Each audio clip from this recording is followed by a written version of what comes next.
O professor Marcelo está aqui hoje para nos falar então na sua sessão sobre o que é o Mindfulness, o que são os programas de treino em Mindfulness, os mecanismos psicológicos e neurobiológicos envolvidos na prática e quais os benefícios deste Mindfulness e desta prática para a saúde mental, sempre com esta sustentação da evidência empírica também, cada vez mais importante quando falamos em investigação e quando falamos em investigação em saúde mental. E penso que posso passar-lhe a palavra, professor Marcelo. Muito obrigada. Obrigado, boa tarde a todos. É um prazer estar aqui com vocês. Obrigado, Sara, Adélia, toda a equipe, né, que organizou. E estou falando do Brasil, então aqui ainda é manhã, mas é um prazer estar aqui nesse webinar com vocês.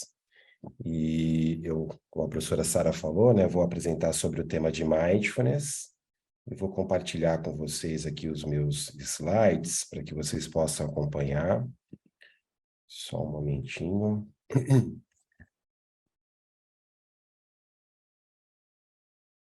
Imagino que vocês estejam vendo, certo? Sim, professor, estamos a ver. Sim, certíssimo, estamos a ver. Legal.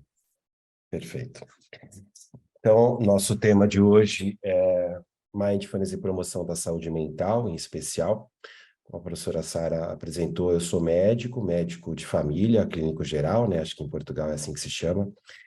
E estou na Escola Paulista de Medicina, no Departamento de Medicina Preventiva, na Universidade Federal de São Paulo. E também, né, estou como professor visitante na Universidade Tecnológica de Sydney, estudando sobre self-care, né, como a professora falou, que é um tema super importante, super atual. E lá dentro da Escola Paulista de Medicina, nós temos um centro de pesquisa e extensão à comunidade que se dedica a Mindfulness, que é o Centro Mente Aberta. Aqui tem, né, o nosso site, que é mindfulness.unifesp.br, onde vocês poderão depois nos visitar, né, online, e quem sabe em algum momento nos visitar lá no Brasil, em São Paulo. Temos atividades científicas, temos congressos também que a gente organiza a cada 2 anos e será um prazer recebê-los e é um prazer estar aqui com vocês compartilhando esse tema.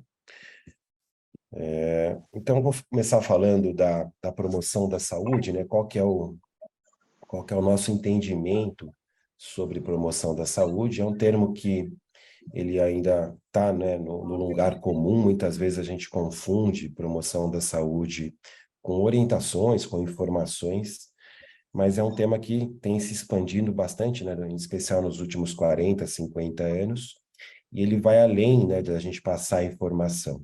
Então, segundo a Organização Mundial da Saúde, é um processo de capacitação para que as pessoas possam ter mais qualidade de vida e terem mais autonomia, participação no controle do processo de saúde e adoecimento. Então, é um tema também que me interessa muito, né? Está dentro do tema, depois inclui o tema do self-care, mas a promoção da saúde, então, seria a gente ter mais autonomia no nosso dia a dia, para que a gente possa lidar, né, com os fatores que colocam a nossa saúde em risco, com o estresse, né? Não sei se Portugal também tem estresse, assim como em São Paulo, tem também. Então, né, são fatores do dia a dia, né, que colocam a nossa saúde em risco.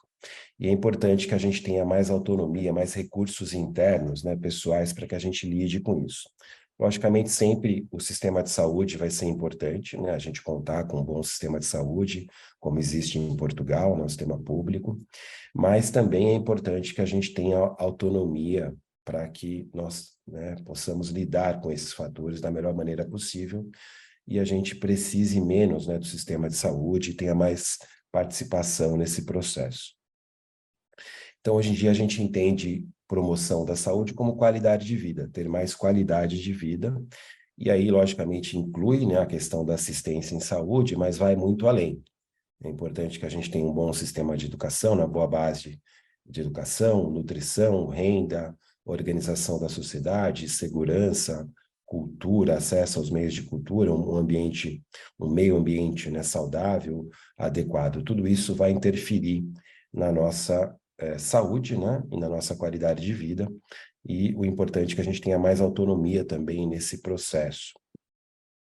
Então, dentro da saúde individual, a gente tem várias dimensões que a promoção da saúde se interessa. Então, a dimensão física, a saúde do organismo, a saúde social, né, as nossas relações sociais, conexões, a saúde mental e emocional, e a saúde espiritual. Aqui entendido não só como as pessoas, né, que têm suas crenças religiosas ou espirituais, mas também a saúde do espírito humano, né, da natureza humana, da cultura, etc. E a saúde do profissional. Uma boa parte da nossa vida a gente passa, né, no trabalho. Então, também é importante que o ambiente de trabalho seja saudável, que a gente tenha uma boa saúde no ambiente de trabalho. E segundo a Organização Mundial da Saúde, né, a gente tem como referência a Carta de Ottawa, ou de Ottawa, que foi uma carta que foi criada em 1986, se vocês não eram nascidas, e ela prescreve o que a gente pode interferir, né, quais são os campos de ação na promoção da saúde, para que as pessoas tenham mais qualidade de vida. Uma área importante seria a implementação de políticas públicas saudáveis, né? Então, políticas públicas que levem à saúde, à promoção da saúde, à qualidade de vida, como são as políticas públicas na área da saúde, da educação.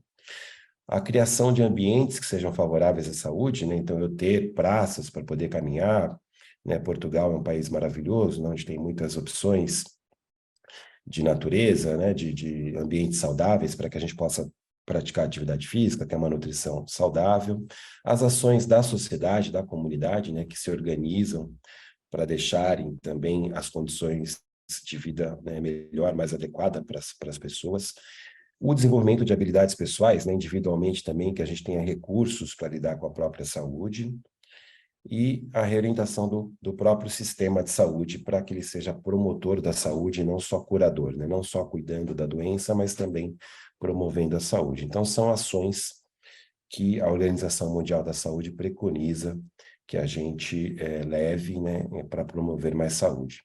Quando a gente fala de mindfulness, a gente, em especial, está aqui nesse item 4, né? Então, a gente está promovendo habilidades pessoais, recursos internos, para que as pessoas possam lidar melhor com o estresse, com a própria saúde e tenham mais qualidade de vida. Depois eu vou reforçar esse aspecto, né, do desenvolvimento de habilidades pessoais. Isso tem a ver com alguns conceitos que têm sido trabalhados, né, mais contemporaneamente, a capacidade intrínseca, que é outro conceito da Organização Mundial da Saúde, que são as nossas habilidades, as nossas capacidades individuais, né, tanto do ponto de vista físico como mental, fisiológico, para que a gente possa ter mais saúde, né? Nossa capacidade, nosso recurso interno. Isso tem a ver com a promoção da saúde, tem a ver com mindfulness também, como a gente vai ver. E a gente sabe que quanto mais as pessoas têm autonomia, mais recursos internos, né, para terem mais qualidade de vida, lidarem com os fatores de risco para a saúde, do ponto de vista populacional, a gente joga a curva de risco para o baixo risco. Então, mais pessoas estarão no baixo risco, no risco normal, e menos pessoas estarão no alto risco ou adoecidas, né? Então, também são importantes ações no nível populacional para que a gente jogue a curva de risco para baixo. E uma dessas ações, né, que hoje a gente vai comentar mais em detalhes, é mindfulness. Logicamente, existem várias outras ações, a promoção de atividade física, de alimentação saudável, ambientes de trabalho saudáveis, etc. Mas hoje a gente está focando, né, mais na questão de mindfulness como uma ferramenta de promoção da saúde. O outro tema, né, que a professora Sandra adiantou, que é o tema do self-care, ou a gente traduz como autocuidado, também é um tema que muitas vezes está no lugar comum, né, de conceitos, mas os conceitos são bem estruturados em relação ao self-care, ao autocuidado, né?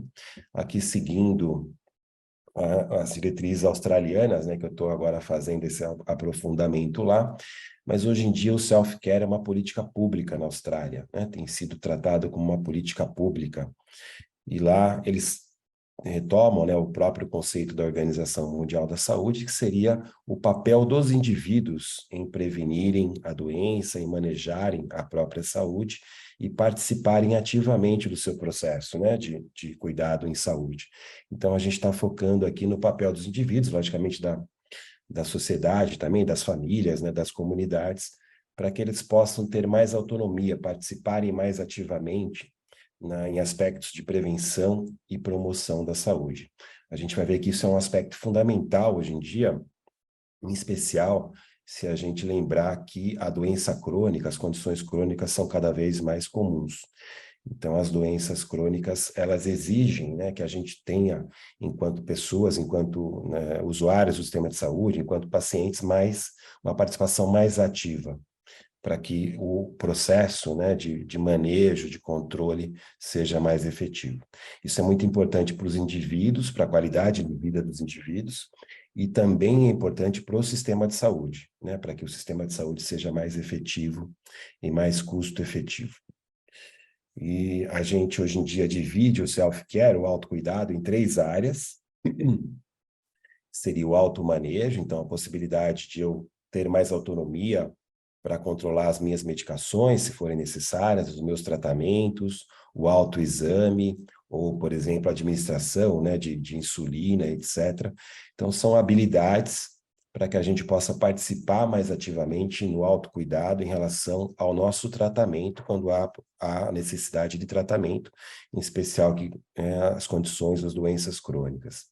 Também faz parte do autocuidado o automonitoramento, ou, né, o autoteste, a gente poder fazer autodiagnóstico, logicamente depois apoiado pelos profissionais de saúde, mas para que a gente possa se identificar, né, doente ou enfermo e procurar ou ter um apoio, né, dos profissionais, e também para que a gente possa se monitorar, ou seja, eu saber se eu estou num bom estado de saúde ou não, se os sintomas estão piorando, se há algum sinal que faz com que eu deva me preocupar ou procurar um serviço de saúde. Então, participação mais ativa no tratamento, participação mais ativa no monitoramento da saúde, dos sinais e sintomas, e participação mais ativa no sentido de autorregulação. Eu me autorregular, né, na saúde e na prevenção e na promoção da saúde. Então, a possibilidade de eu ter hábitos de vida mais saudáveis, de eu ter mais autonomia em relação à minha saúde. Então, todos esses aspectos, né, a participação no tratamento, a participação no monitoramento dos sinais e sintomas e a participação mais ativa, né, na autorregulação do estilo de vida, são áreas de atuação do autocuidado. E todas essas têm a ver também com mindfulness, né? Quando a gente fala de mindfulness, a gente vai se aprofundar nesse aspecto, a gente está falando de ações, né, de criar recursos para que os indivíduos tenham habilidades nesses 3 aspectos, né? No autotratamento, no automonitoramento e também numa melhora do estilo de vida. E as pesquisas nos mostram, né, que se a gente investir no autocuidado, logicamente sempre integrado, né, no sistema de saúde, a gente aumenta a cobertura e o acesso à saúde, diminui as desigualdades em saúde, melhora a qualidade dos serviços, né, melhora a saúde das pessoas, tem a ver com os direitos humanos também, com resultados sociais, né? E reduz custos, né, e torna o sistema de saúde mais eficiente. São, né, pesquisas organizadas pela própria Organização Mundial da Saúde. Então, a Organização Mundial da Saúde tem, inclusive, um guia, né, de autocuidado para promover o autocuidado. Depois, se vocês tiverem interesse, isso está disponível na internet. Teve uma revisão agora em 2022, mas então trazendo esses conceitos, trazendo a importância e falando, né, dos potenciais benefícios do autocuidado. E dentro, né, do sistema de atendimento às doenças crônicas, cada vez mais importante. Então, a gente sabe, né, que no segmento de um doente crônico, uma pequena parte, ínfima parte desse cuidado acontece no sistema de saúde, né, com o apoio ali do profissional, numa consulta com o médico, com os profissionais de saúde. A maior parte do cuidado acontece na comunidade, né, no autocuidado. Então, o paciente vê lá seu médico 4 vezes por ano, né, tendo sorte, né, um pouco mais, um pouco menos, mas a grande parte do tempo ele está ali fazendo, né, o autotratamento, o automonitoramento, melhorando a sua qualidade de vida com o apoio da sua família, com o apoio dos recursos da comunidade. Então, a gente tem o autocuidado comunitário e tem o autocuidado apoiado, que seria com a participação dos profissionais de saúde, com o apoio dos profissionais de saúde. Então, os profissionais de saúde também deveriam ser capacitados, né, são capacitados para promoverem o autocuidado dentro das condições crônicas em especial, e essa, né, é uma interação dinâmica entre as pessoas, os usuários, os pacientes e os profissionais de saúde, para que os resultados sejam melhores. A gente sabe que nas condições crônicas, as doenças crônicas, né, como a hipertensão e o diabetes, é muito importante, logicamente, o tratamento farmacológico, mas é tão ou mais importante a mudança de estilo de vida. Então, nessa mudança do estilo de vida, né, de identificação de sintomas, né, de piora do quadro, o autocuidado apoiado, né, com o apoio dos profissionais e o autocuidado da comunidade é muito importante. E, de novo, o mindfulness entra aí, né, como a gente vai ver. Então, são aspectos fundamentais hoje em dia, né, do sistema de saúde. Isso tem a ver também com as empresas, com as organizações, né? A gente dá mais poder, mais autonomia às pessoas para que elas cuidem da própria saúde. E mindfulness tem um link aí, é importante com isso, né? E a gente sabe, só pegando o exemplo do sistema de saúde, que a maior parte do tempo, como eu falei, né, as pessoas estão em autocuidado, e uma pequena parte ali com cuidado profissional direto, por isso que o autocuidado cada vez é mais importante. Então, o que seria mindfulness, né? Todo mundo está acordado ainda? Então, não durmam, né? Se vocês tiverem perguntas, quiserem ir colocando no chat, né? Aí no bate-papo, depois a gente vai abrir para as perguntas de vocês, né? Então, o que seria mindfulness? A gente tem, aparece mindfulness na medicina complementar, integrativa. Então, muitas pessoas ouvem falar de mindfulness nesse campo, né? Da medicina integrativa, das práticas integrativas e complementares, porque tem, né, como a gente já vai ver, e vocês já devem ter ouvido falar, uma interface com as práticas de meditação, né, ou as práticas contemplativas. Então, a gente acha mindfulness nesse campo das práticas integrativas, da medicina integrativa. Mas nos últimos anos, nas últimas décadas, mindfulness tem entrado também no que a gente chama de mainstream da saúde, ou na medicina, né, baseada em evidência, mais propriamente dito. Aqui é um exemplo, é um livro médico de atualização, né? E já há vários anos, nas várias edições, aparece mindfulness ou os protocolos, né? Os treinamentos em mindfulness, como uma intervenção baseada em evidência empírica, em evidência científica, então, como um tratamento baseado em evidência científica. Então, não apenas, né, como medicina integrativa, mas como algo que faz parte do rol, né, de tratamentos possíveis para as várias condições, em especial as condições relacionadas à saúde mental. Então, os livros médicos, os livros da área da saúde, da psicologia, e também, né, cada vez mais na educação, nas organizações, têm trazido mindfulness como uma intervenção baseada em evidência científica, né, em evidência empírica, que nos ajuda a promover saúde, saúde física, saúde mental, né? E a gente vai falar um pouco mais sobre esses benefícios. Então, para a gente começar a entender mindfulness de maneira mais simples, a gente diz que é um treinamento da atenção, né? Ou a gente brinca que é o treinamento do músculo da atenção. Assim como a gente pode treinar, né, a nossa parte física, indo à academia, ao ginásio, né, melhorar a nossa capacidade muscular, aeróbia, a gente pode melhorar a nossa capacidade atencional. A gente pode treinar o nosso cérebro para que ele esteja mais atento, mais focado. E mindfulness se dedica a isso, né? Isso é muito importante porque é algo natural, né, da nossa mente, a possibilidade de estar focado, estar mais consciente, né, mais atento. Mas, por outro lado, é algo que a gente perde muito facilmente. Então, a gente está conversando aqui já há alguns minutos, né?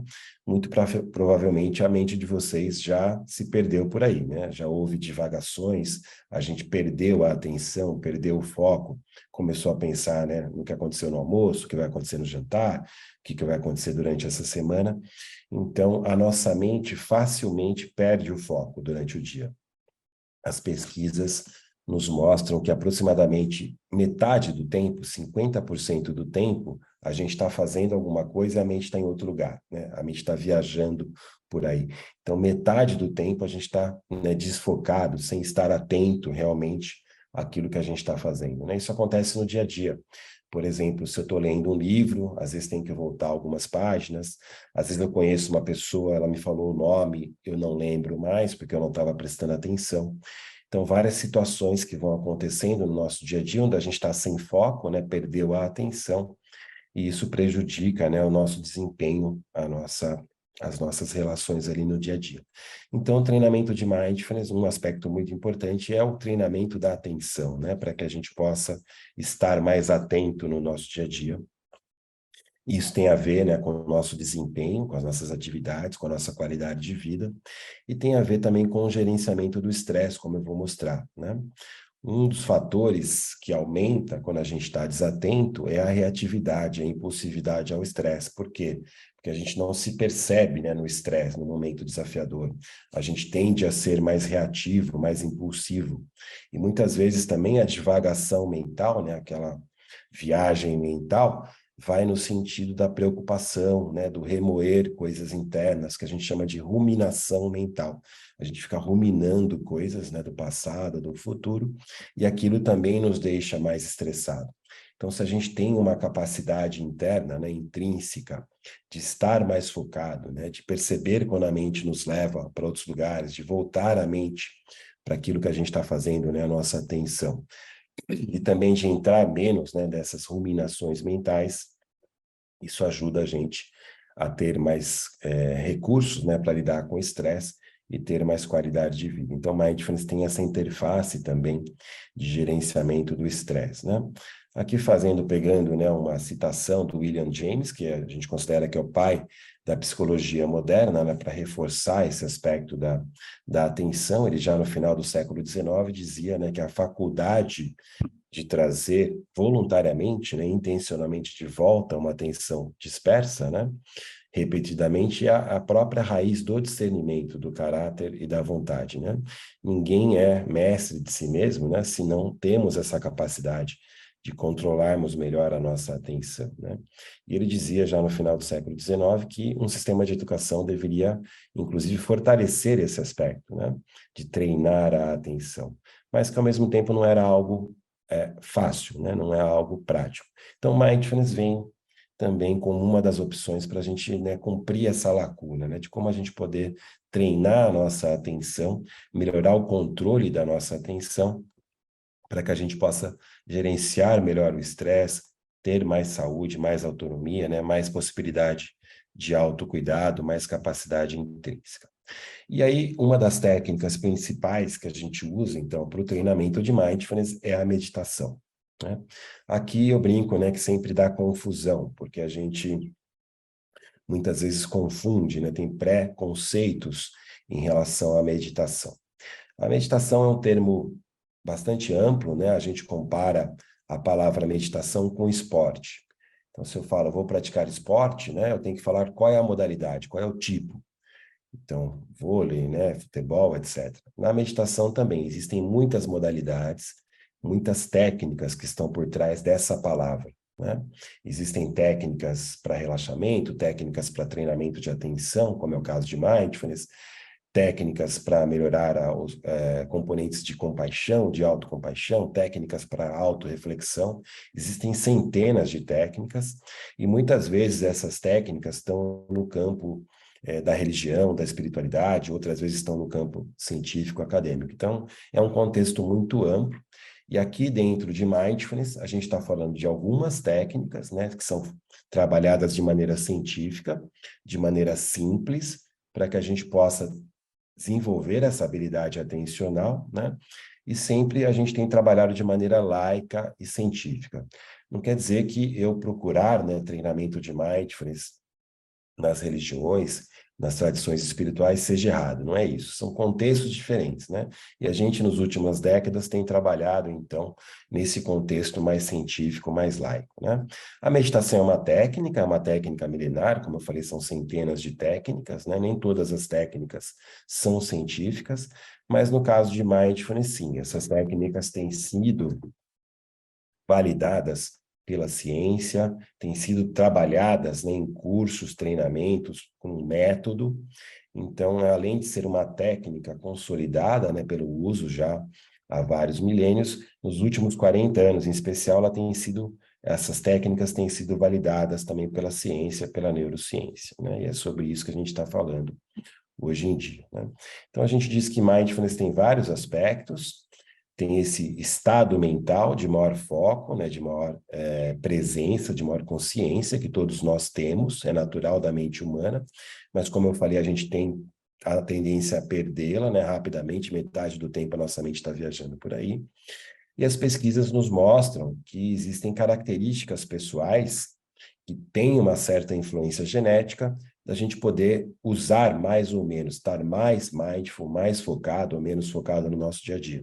Então, existe uma influência genética nessa capacidade, que corresponde a aproximadamente 30%. Então, 30% da minha capacidade de estar mais ou menos atento tem a ver com a minha genética.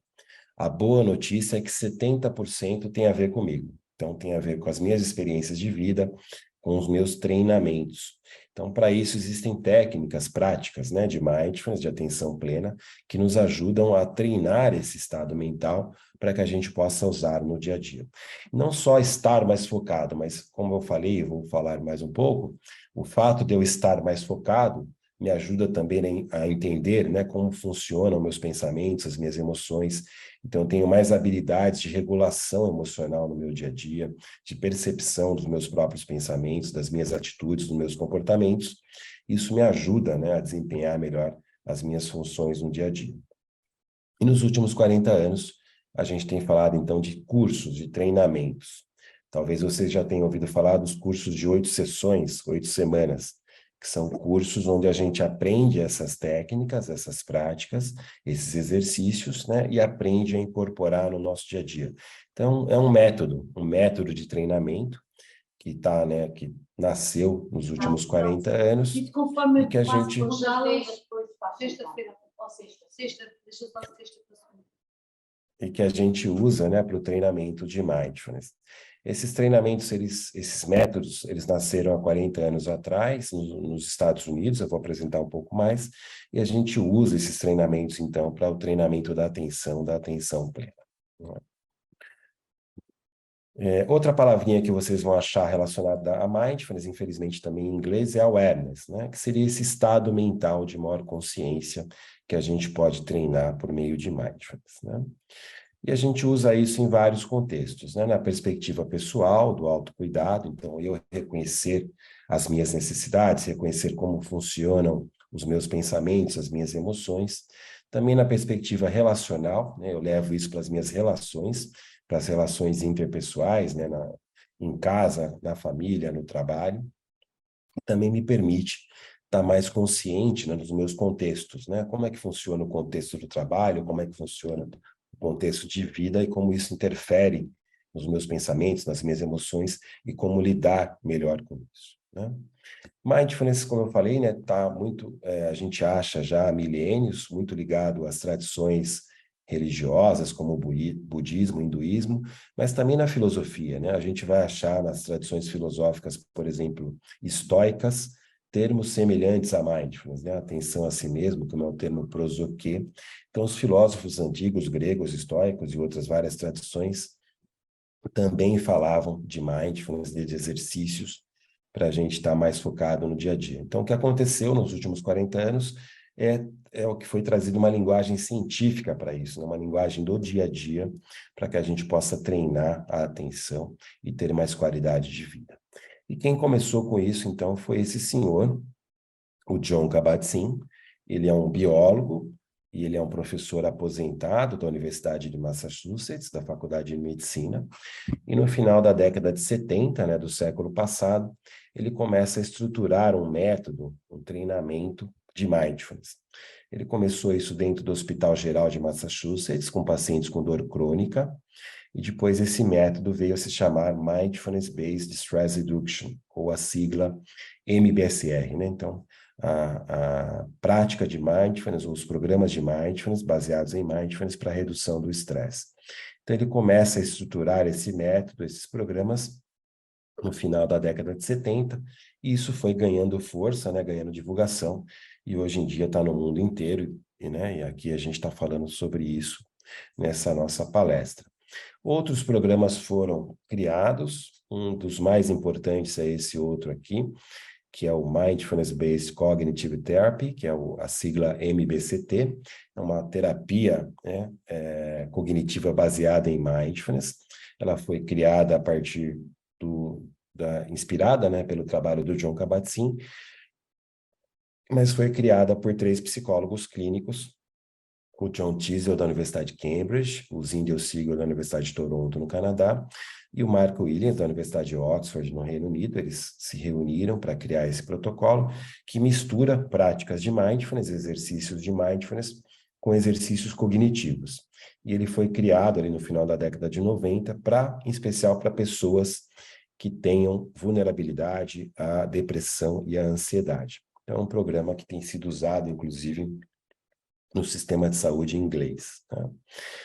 Nós temos, então, vários desses programas baseados em mindfulness, inspirados pelo programa do Jon Kabat-Zinn. Um outro exemplo é o MBRP, que seria o Mindfulness Based Relapse Prevention, que ele é usado especificamente para pessoas que tenham dependência de álcool e outras drogas, para prevenção de recaídas, programas para melhora de relacionamento entre as pessoas.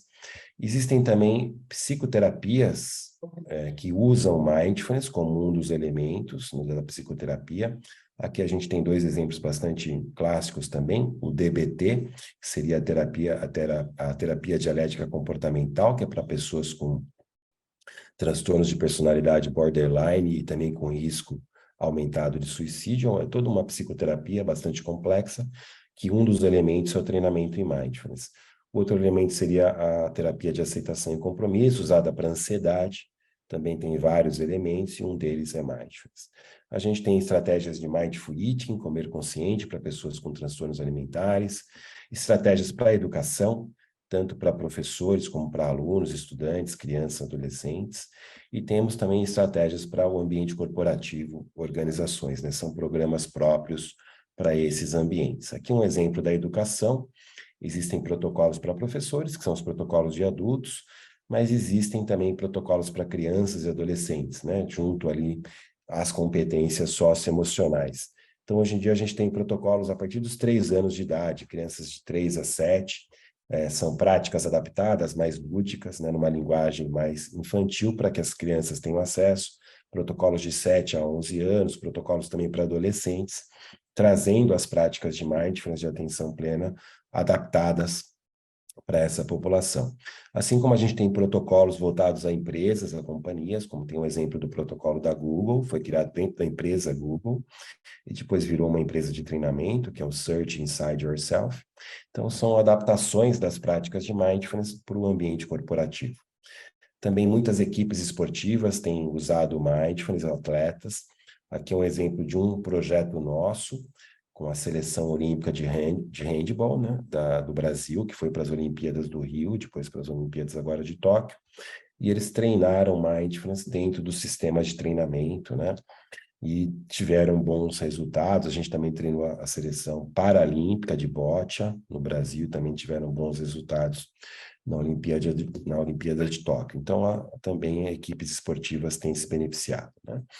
E a gente tem, dentro do nosso centro, um programa próprio, que é de promoção da saúde baseada em mindfulness, que é um programa que foi desenvolvido a partir de outros programas, mas que traz uma linguagem, né, própria para a cultura latina, para a cultura brasileira, adaptado para a língua portuguesa. Então, a gente tem um programa dentro da nossa universidade que tem esse aspecto, tem um nome em inglês, né, para poder fazer uma conversa internacional, que é o Mindfulness Based Health Promotion, mas ele é um programa que foi desenvolvido, né, no Brasil, em português, que é a promoção da saúde baseada em mindfulness, que é informado por aquelas teorias da promoção da saúde, como eu falei para vocês, né? E como é que funciona, né? Então, até aqui a gente falou dos conceitos. Espero que vocês não tenham dormido, né? O que é mindfulness, para que serve, como é que é a relação da promoção da saúde, do autocuidado. E se vocês tiverem alguma dúvida sobre isso, escrevam aí no chat, depois a gente volta. Então, vou falar como é que funciona, né? Como é que funciona um treinamento, um exercício de mindfulness, né? Talvez vocês já tenham feito algum exercício, né? Então, uma base dos exercícios de mindfulness é a ideia de âncora. Então, a gente usa o próprio corpo como um ponto de apoio à nossa atenção.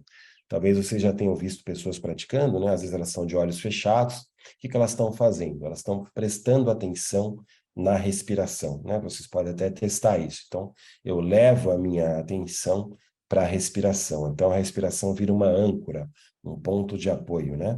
Assim como a âncora do barco não deixa o barco ficar à deriva, a âncora do corpo, naquele ponto de apoio, não deixa a atenção ficar à deriva. Então, a gente pode, durante o treinamento, sempre voltar a atenção ali para aquele ponto de apoio no corpo. E naturalmente a mente, né, vai devagar, como a gente falou, né? É natural que nesse exercício, nos exercícios de mindfulness, a mente vai embora, assim como a mente de vocês já foi embora em vários períodos. Mas como tem esse ponto de apoio, né, por exemplo, na respiração, a gente consegue perceber que a mente foi embora e traz ela de volta, como se a gente ficasse pescando a mente, né? Olha, a mente foi lá para os pensamentos, para as imagens, eu trago ela de volta. Então, esse processo vai se repetindo, né, nos exercícios, nos vários exercícios de mindfulness, e isso a gente chama, né, tecnicamente de autorregulação da atenção. Então, é um treinamento de autorregulação da atenção, usando o corpo, né, como ponto de apoio, um exemplo, a respiração. Então, eu levo a minha atenção para a respiração, tomo mais consciência da respiração e, ao mesmo tempo, posso perceber quando a mente foi embora, quando a mente divagou, e trago ela de volta intencionalmente. Então, esse processo a gente chama de autorregulação da atenção. Como eu falei, isso para o dia a dia já ajuda bastante, porque a gente, né, fica menos desfocado, eu trago a mente de volta para aquilo que eu estou fazendo, mas, além disso, né, ela nos ajuda a não estar tão grudado nos nossos pensamentos. Muito dessas divagações são pensamentos aleatórios, né, espontâneos, que entram ali na nossa mente no dia a dia, sem ter a ver com aquilo que a gente está fazendo. Então, estou lá escrevendo um texto, dando uma aula, vem o pensamento de que eu deveria fazer alguma coisa, ou lembrei das férias, ou lembrei que eu tinha que fazer alguma coisa em casa. Aquele pensamento, né, a gente chama de pensamento intrusivo. Ele apareceu ali de maneira involuntária. Ele não tem a ver com o que eu estou fazendo naquele momento. Mas muitas vezes, mesmo que ele é involuntário, a gente se gruda naquilo. Minha mente vai embora com aquele pensamento, né? Então, quando a gente treina a autorregulação da atenção, a gente tem a capacidade, além de voltar, de não se fundir com esses pensamentos, né? A gente não entra naquela ruminação mental. Então, isso é muito importante para o dia a dia e também é muito importante para as pessoas que têm alguma vulnerabilidade, a ansiedade, a depressão. Então, pessoas que têm a vulnerabilidade à ansiedade, elas têm muito pensamentos de preocupação excessiva, coisas que não vão acontecer, mas que a gente fica preocupado. Então, se eu treino mindfulness, né, eu treino essa autorregulação da atenção, eu consigo me engajar menos, né, me fundir menos com esses pensamentos. Então, eu entro menos nessas ruminações mentais de preocupação. Quem tem uma tendência à depressão tem tendência a ter pensamentos negativos. Eu não valho nada, eu não mereço, eu não sirvo para nada. Então, são pensamentos aleatórios que não correspondem à realidade. Então, a pessoa começa a perceber que esses pensamentos são lixo, né? São lixos mentais, e as pessoas não se envolvem com isso. Então, além de nos ajudar no dia a dia, também ajuda as pessoas, né, a terem menos sintomas de ansiedade, depressão, né? Isso tem a ver com as várias doenças crônicas, né? Então, os efeitos de mindfulness são mais nesse sentido, né, de nos darem mais um maior controle da atenção e também a entrarmos menos, né, nessas ruminações mentais, nesses pensamentos de preocupação, né, ou de menos-valia negativos. Então, conforme a gente vai treinando o mindfulness, a gente vai, né, criando essa habilidade, e isso vai tendo um reflexo também no nosso cérebro, tem um efeito neurobiológico.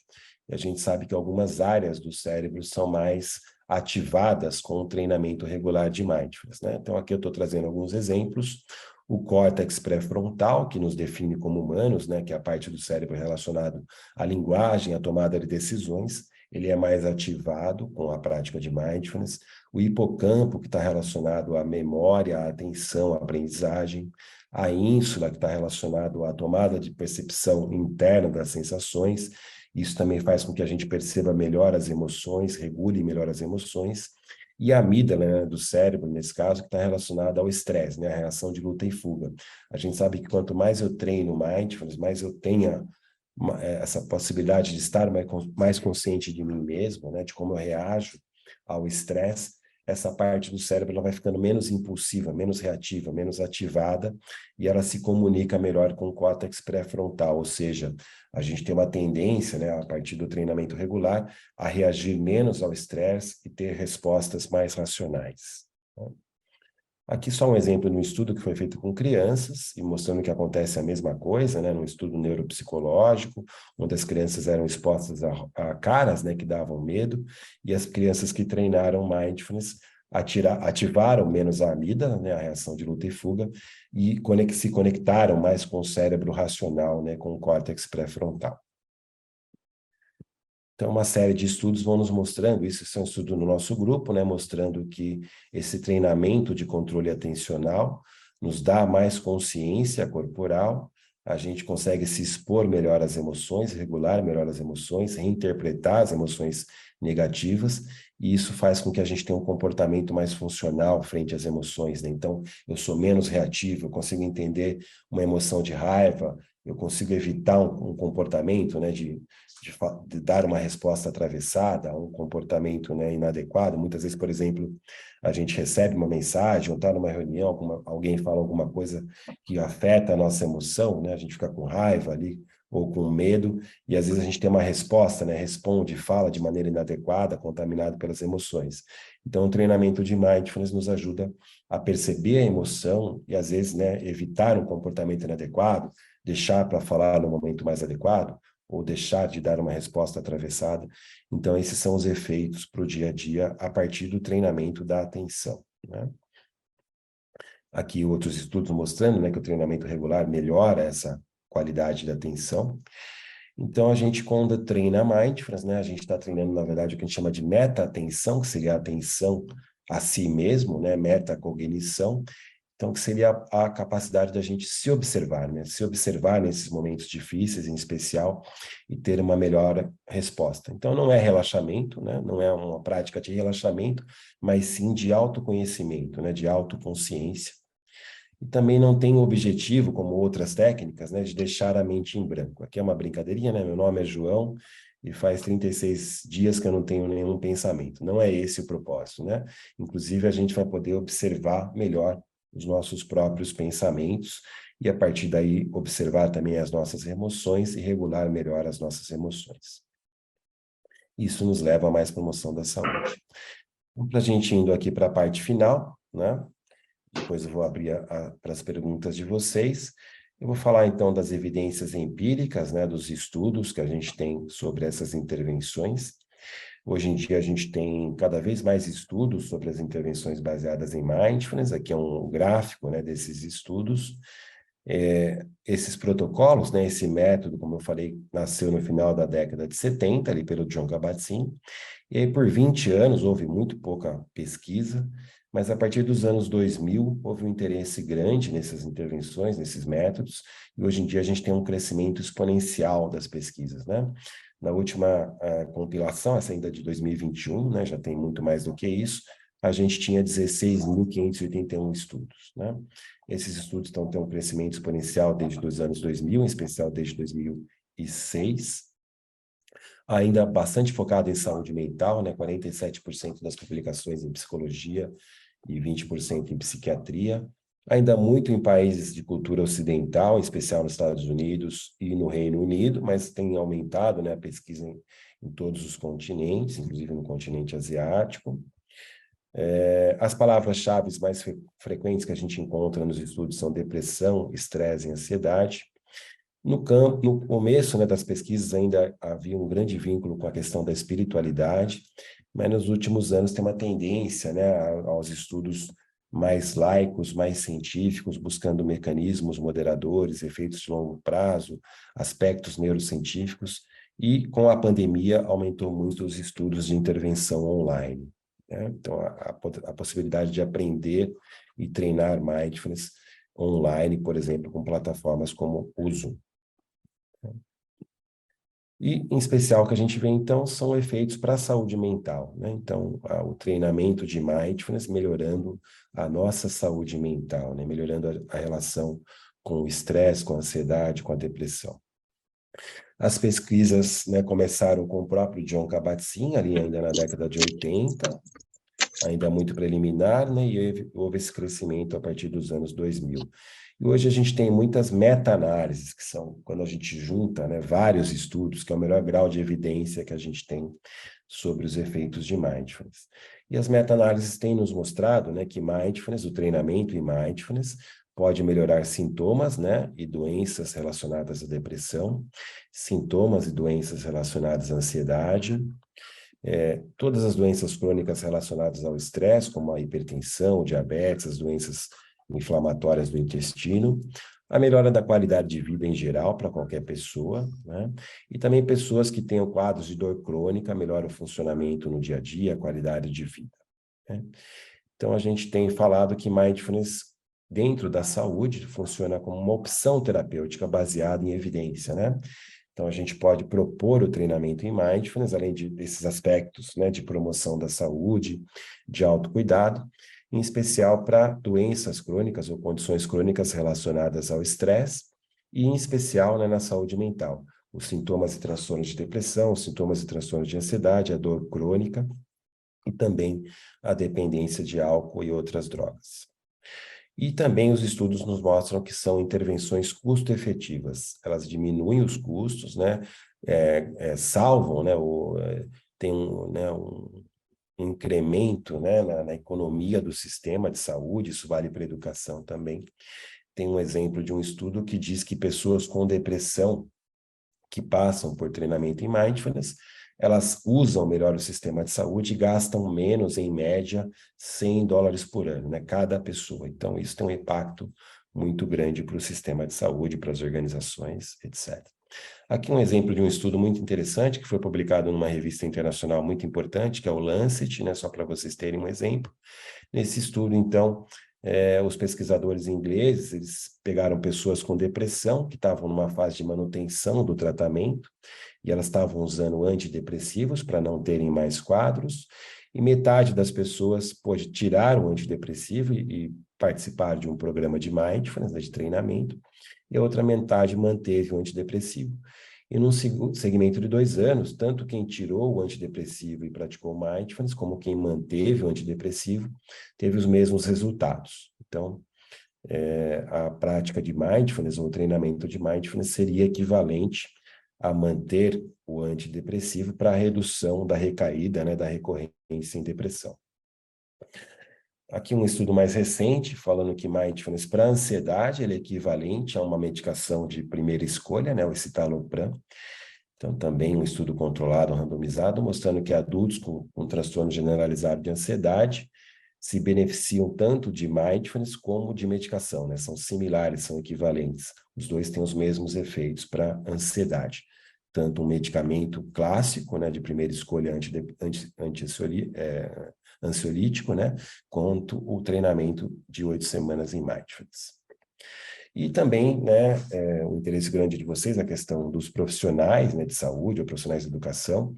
A gente tem a questão do burnout, acho que vocês já ouviram falar, né, que seria o estresse crônico relacionado ao trabalho. Tem alguns sintomas clássicos, né, a sensação de exaustão frequente, esgotamento, sensação de falta de energia, o distanciamento mental do trabalho, ou sentimentos negativos em relação ao trabalho, ou que a gente chama de cinismo, né? A pessoa não está envolvida, não está engajada, ela está presente, mas não se envolve, né? Que seria o distanciamento mental, e a percepção de redução de eficácia, né? Eu me sinto menos produtivo, menos eficaz. Então, esses sintomas, né? Exaustão frequente, perda de energia, distanciamento do trabalho, sentimentos negativos em relação ao trabalho, sensação de estar menos produtivo, são sintomas, são sinais que nos alertam, né, para o quadro de burnout. Pode ser que eu esteja relacionado, já esteja, né, próximo de um quadro de burnout. Logicamente, o burnout tem sempre 2 fatores. Um fator do ambiente, né, do contexto de trabalho, das condições de trabalho, e um fator da pessoa, né, as ferramentas que ela tem para lidar com o estresse. Então, mindfulness está mais relacionado a esse fator pessoal, né, individual, dos recursos internos para lidarmos com o estresse. E a gente tem alguns estudos, né, internacionais e também do nosso grupo, mostrando que o treinamento de mindfulness pode prevenir o burnout, Aqui foi feito com profissionais da atenção primária à saúde e medicina de família brasileiros, comparado a um programa de mindfulness com um programa de relaxamento, mostrando que mindfulness é parecido com relaxamento, mas tem efeitos adicionais, tem efeitos de longo prazo e mais no sentido de autoconhecimento, né, de autogestão da atenção. Aqui um outro estudo com profissionais que a gente fez com policiais civis e militares do Brasil, mostrando também uma melhora nos sintomas de burnout, menos exaustão, menos perda de eficácia, menos distanciamento no trabalho, diminuição do estresse operacional relacionado à profissão, diminuição da ansiedade e da depressão, e aspectos positivos, aumento da resiliência ao estresse, aumento da qualidade de vida e aumento do sentido de vida no trabalho. Então, aspectos positivos também do treinamento em mindfulness, né? A gente também fez estudos, a gente tem um protocolo, né, um método próprio para profissionais da educação, para professores, e os estudos que a gente tem feito também vão nessa área. Aqui 2 exemplos, né? O treinamento de mindfulness melhorando a qualidade de vida e também funções imunológicas, a gente mediu fatores biológicos relacionados à função imune, e também a epigenética, que é a influência do meio ambiente na expressão dos genes, mostrando que mindfulness melhora isso para professores também de escolas públicas aqui do Brasil, né? Então, melhorando aspectos psicológicos e também biomarcadores epigenéticos, biológicos e inflamatórios. Aqui também um estudo de colegas lá da Universidade de Cambridge, mostrando o efeito para estudantes universitários, nesse caso, mostrando que os estudantes que passaram pelo treinamento em mindfulness, eles melhoraram a relação com o estresse, lidaram melhor com o estresse, inclusive nas épocas de prova, que são períodos de maior estresse, né?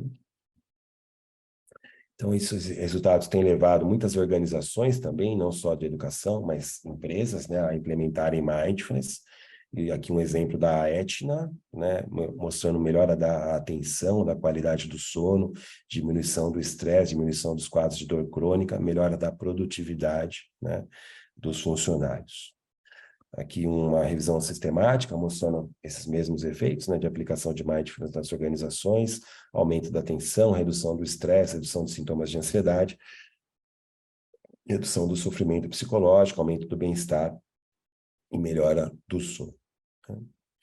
A gente tem também vários estudos e parcerias no Brasil. Aqui é um exemplo do nosso treinamento junto no Tribunal Regional do Trabalho, né, lá de Salvador.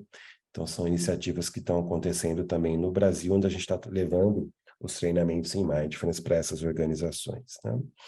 E, para finalizar, né, efeitos que vão além da saúde, né, que vão no campo da saúde integral. Aqui, por exemplo, mostrando que mindfulness diminui a sensação de solidão, né, aumenta a percepção, né, de pertencimento, que é um fator importante para a mortalidade. Hoje em dia, a gente sabe que o isolamento social, a sensação de não pertencimento, ela aumenta a mortalidade precoce em até 30%, que é parecido com o cigarro. Então, o efeito do isolamento, né, da solidão, ele é tão deletério para a saúde como o cigarro, o tabagismo, tá? Então, mindfulness melhora esses aspectos. Aqui mostrando que mindfulness melhora, né, a satisfação com a vida a partir de uma observação mais consciente do dia a dia, diminuição de pré-julgamentos, né, de memórias difíceis, melhora do insight, né, da percepção sobre mim mesmo, uma relação mais equânime com a vida, melhorando a satisfação com a vida. E aqui um estudo muito interessante, falando o que a gente deve fazer, né, para ter mais qualidade de vida, para viver, né, para ter uma longevidade saudável, além do exercício, né, da nutrição, mindfulness, então, sendo prescrito como um aspecto fundamental nesse processo. Então, a gente tem usado o mindfulness, né, o treinamento em mindfulness em vários contextos, pessoas da comunidade, como promoção da saúde, atenção primária à saúde, especialidades, hospitais, escolas, organizações. A gente sabe que é útil em qualquer idade, logicamente independente de gênero, de nível socioeducativo também, porque é uma prática vivencial, experiencial, tá? E alguns países têm pensado em introduzir mindfulness como política pública.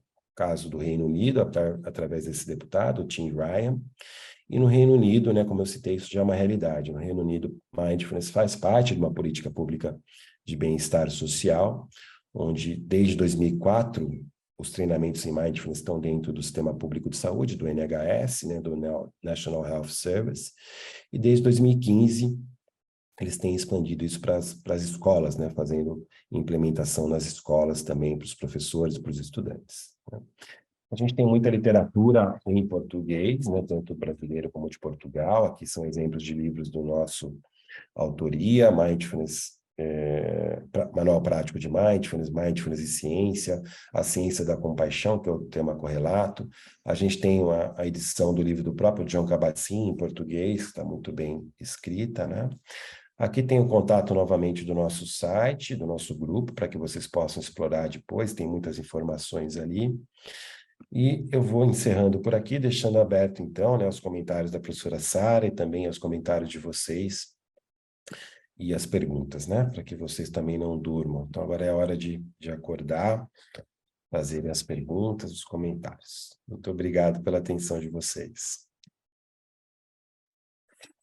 Muito obrigada, professor Marcelo, pela maravilhosa apresentação sobre mindfulness e saúde mental, muito clara, concisa, porque os conceitos e os processos e os efeitos são muitos e são já muito conhecidos, e também ao mesmo tempo muito didática, que eu acho que também é importante para quem nos está a assistir. Outro aspecto que eu gostava de destacar e que foi várias vezes referido pelo professor Marcelo e que é muito importante a este propósito, antes de passarmos às questões, tem a ver com o facto de hoje em dia não haver dúvidas de que esta é uma prática que tem evidência empírica. Portanto, nós sabemos, não há dúvidas, sabemos, a literatura assim o tem demonstrado ao longo dos últimos anos, que existe evidência empírica que suporta os efeitos positivos desta prática regular e, obviamente, bem feita na nossa saúde física, na nossa saúde psicológica e também a um nível mais global em termos de saúde das organizações aos mais diferentes níveis envolvidos quando falamos em organização. Portanto, o professor Marcelo teve a oportunidade de nos falar de alguns conceitos essenciais relacionados com mindfulness, eventualmente não serão novidade para todos aqueles que nos estão a assistir, como a questão da atenção plena, como a questão da autoconsciência, da importância de regularmos a nossa atenção. E alguns destes estão relacionados com algumas das questões que foram surgindo no chat, e se fosse possível eu selecionei aqui algumas para iniciarmos a discussão. Eventualmente poderemos não ter tempo para chegar a todas as questões que nos têm. Acho que fechou o microfone, Sara. Opa. Já estou novamente. Há aqui uma outra que se calhar faz mais sentido discutirmos e que é interessante relacionar com isto. E uma foi logo a primeira que nos foi feita pelo Diniz Batalha, sobre o facto do telemóvel, das redes sociais, de todas as aplicações que hoje em dia temos de vídeos, serem, como ele diz, verdadeiros sugadores da nossa atenção. E, portanto, como minimizar esse efeito quando o trabalho nos obriga a utilizar essas ferramentas. E eu penso que aqui a pergunta é relacionando também com aquilo que estamos aqui a falar hoje, que é o mindfulness. Eventualmente, de que forma é que o mindfulness nos poderá ajudar a regular a nossa atenção quando estamos a trabalhar, quando estamos aqui em frente a um computador e simultaneamente estamos a responder e-mails e temos o telemóvel na mesa e recebemos uma chamada, etc. Quer-nos falar um bocadinho sobre isso? Obrigado pela pergunta, né? Bastante interessante, e é uma realidade, né, que a gente tem hoje em dia. Então, não tem como fugir dessa realidade. Nós temos aí muitos estímulos tecnológicos, né, pelo computador, pelo celular, né, pelo telemóvel, e isso faz parte da nossa vida, né?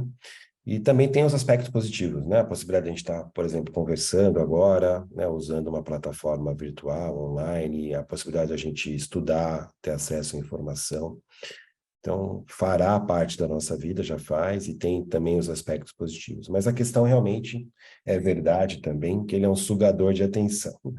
Então, as próprias empresas que estão por trás dessas tecnologias, elas estudam neurociência, né? Vocês acho que sabem disso, para poderem captar a nossa atenção, né? Nas redes sociais, nos feeds, nas notícias. Então, se a gente não tomar cuidado, não usar com sabedoria, realmente isso pode levar a mais divagação, né? A mais desatenção no nosso dia a dia. Então, o próprio treinamento de mindfulness pode nos ajudar, aquilo que eu falei, né? Então, percebermos melhor quando a nossa mente foi embora, né? E também o uso racional dessas tecnologias, né? A gente ter um controle melhor do tempo, né? De quanto a gente está conectado, separar, né? Tentar separar o trabalho, né? Da hora de descanso, da hora do almoço, das refeições, né? E uma dica é usar o próprio corpo, né? Usar as sensações corporais. Então, o que eu faço, por exemplo, né? Estou olhando ali o celular, e é muito fácil que a gente entre ali no mundo dos pensamentos mais cognitivo.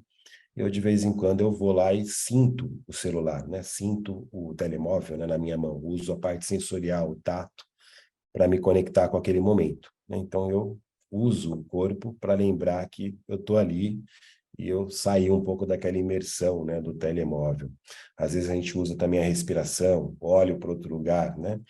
Então, são ferramentas, existem próprias tecnologias, né, que controlam o nosso tempo ali né, nas redes sociais, mas vai muito desse treinamento de atenção e da autopercepção, né? A gente se perceber naquele processo, poder escolher estar menos tempo, poder escolher fechar algumas telas, né? Ou usar menos o celular. Então, as duas coisas são importantes, mas a dica de entrar em contato com o corpo, ali com as sensações corporais, pode nos ajudar a sair ali daquela viagem mental.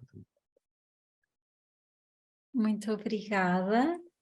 A segunda questão, para já, que eu tinha selecionado, porque acho que possivelmente é uma questão partilhada por muitos dos que nos estão a ouvir aqui hoje, também é uma questão muitas vezes colocada pelos meus estudantes quando esta temática está a ser falada, é se é possível não ter pensamentos. E eu já no chat respondi assim: será que é esse o nosso objetivo? É não ter pensamentos ou de alguma forma relacionar-nos de forma diferente com eles?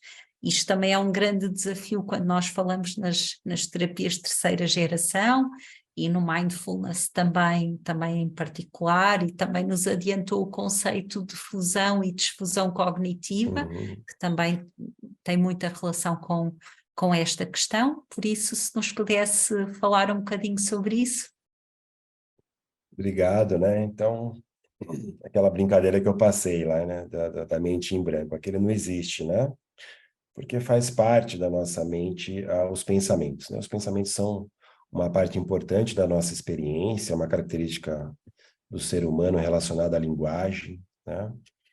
E são muito importantes, né? Os pensamentos, o planejamento, toda a parte de linguagem é o que nos faz, né, seres humanos, o que permite a nossa evolução.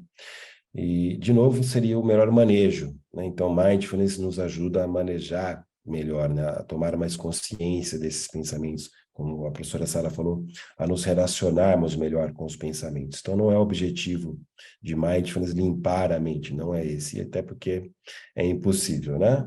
Logicamente, a gente pode experimentar momentos com menos pensamentos, etc., mas não é o objetivo de mindfulness. O objetivo de mindfulness é realmente a gente se relacionar melhor com os pensamentos, tomar mais consciência deles, da influência, né, dos pensamentos, das emoções e vice-versa, né? Existem técnicas de mindfulness que nos ajudam nesse sentido. E aí uma diferença importante, né, que eu comentei, é a diferença entre pensamentos voluntários e involuntários, né? Então a gente para pensar e tem um objetivo, então agora eu vou pensar, vou planejar, né, as minhas férias, agora eu vou planejar a minha aula. Então, voluntariamente eu estou pensando, né, planejando, isso é parte, né, da nossa experiência e nos ajuda bastante. O que a gente trabalha muito em mindfulness são os pensamentos involuntários, que muitas vezes são intrusivos, né? Chegam ali de maneira espontânea e tiram a nossa atenção ou nos levam para a ruminação, né? Para aquela preocupação excessiva, para remoer coisas. Então, são esses pensamentos involuntários, em especial, e que nos atrapalham, que a gente vai poder perceber-os melhor e lidar melhor com eles, né? Para que a gente tenha mais foco e mais qualidade de vida. Muito obrigada. E eu ia passar, ainda temos alguns minutos, ia levantar aqui outra questão que também imagino que seja partilhada por muitos. Hoje em dia abundam as técnicas com e sem evidência empírica que de alguma forma as pessoas tendem a relacionar com este conceito do mindfulness. E há aqui alguém que nos pergunta precisamente se o Pilates é uma forma de mindfulness. A gente tem, né? Não estou falando que é o Pilates, não, eu gosto muito de Pilates, mas tem muita confusão, né? Como você falou, Sara, nos termos, né? E como o mindfulness entrou um pouco na moda, tudo virou mindfulness, né? Até eu não trouxe um slide hoje, mas eu de vez em quando apresento um slide que eu fui a um supermercado aqui no Brasil e tinha uma bebida energética que chamava mindfulness. Era mindful drink, né? Sugerindo que se a pessoa bebesse ia ficar mais mindful. Então tem essas distorções, né, do conceito, é até normal que aconteça, né? Mas por outro lado, né, como eu falei, a atenção plena, mindfulness, pode ser um estado da mente, né? A gente também olha como um estado mental, né? Uma capacidade de estar mais focado, mais consciente naquilo que a gente faz. Isso vale para as outras intervenções. Então, eu posso praticar Pilates, mais ou menos mindful, né? Então, posso agregar a ideia de mindfulness ao Pilates, ao yoga, a outras técnicas, né? E, logicamente, se o instrutor de yoga, de Pilates, trouxer esse aspecto, né, da atenção plena para a sua técnica, isso também desenvolve mindfulness, né? Então, tem essa interface, sim, mas o que a gente falou mais aqui são dos treinamentos próprios, né, específicos da técnica, né? Esses métodos que eu comentei. Mas, com certeza, eu posso integrar em outros métodos, né? Muito obrigada. Eu acho que efetivamente existe esta confusão por o mindfulness ser um conceito que entrou na nossa linguagem diária e, portanto, a determinado momento nós já achamos que tudo na nossa vida, que qualquer técnica, mesmo que sem evidência científica, é mindfulness, sem sabermos exatamente o que nos exige este treino em mindfulness, que é bastante exigente, que é um desafio, portanto também não é uma técnica que nós consigamos pôr em ação com efeitos benéficos para a nossa saúde física e psicológica de um dia para o outro, exige também dedicação, compromisso da nossa parte, treino, etc. E se calhar assim já na reta final e relacionando ainda com esta questão da confusão entre os conceitos, alguém nos pergunta aqui quem é que pode fazer os treinos em mindfulness, que é outro perigo da nossa sociedade hoje em dia, não é? Esta tendência para que todos façam tudo, não é? Independentemente da formação, do nosso próprio treino, da nossa própria experiência em termos de investigação e em termos de prática, e por isso lançava esta questão, professor Marcelo, quem é que pode fazer estes treinos de mindfulness? É também muito interessante, né? A gente tem processos de formação, né? Para instrutores, para professores de mindfulness, e existem diretrizes internacionais, né? Que prescrevem as boas práticas, o best practice, né? Nessa área. E aqui eu estou falando mais desses protocolos, né? Dos métodos, dos cursos de 8 semanas, como o MBSR, o MBHP, né? O Mindfulness Based Stress Reduction, Health Promotion. Então, para que eu me torne um professor, né, um instrutor desses protocolos, a recomendação é que eu passe por um processo de formação, né, pós-graduado. Então, existem centros que fazem formação, nosso centro faz também, Então, eles treinam os profissionais que queiram trabalhar com mindfulness em determinado protocolo, né? Para que eles tenham, além da prática pessoal, é muito importante para quem quer ser professor de mindfulness, ter a prática pessoal, isso é fundamental, né? Para que a gente possa, inclusive, ensinar, mas também tem a competência profissional. Existem diretrizes também internacionais de quais competências, de quais domínios de competências são importantes para eu me tornar um instrutor, né? Então, é um processo que dura pelo menos 1 ano de formação, de certificação, para que depois eu possa trabalhar como profissional. Então, essas são as diretrizes de boas práticas. Mas realmente há ainda muita confusão, né, por desinformação. Então, pessoas que fazem um curso para a prática pessoal já querem ensinar, isso não é recomendado. Então, para quem quer realmente ensinar, é um processo aí de pós-graduação, de formação e certificação, e esse processo deve durar pelo menos 1 ano. Okay? Muito obrigada, professor Marcelo. Eu penso que se não houver assim numa questão nova, importante, se toda a gente sentir que ficou relativamente bem esclarecido, e eu penso que sim, porque algumas das questões que foram colocadas foram sendo respondidas ao longo da apresentação e ao longo também desta breve discussão.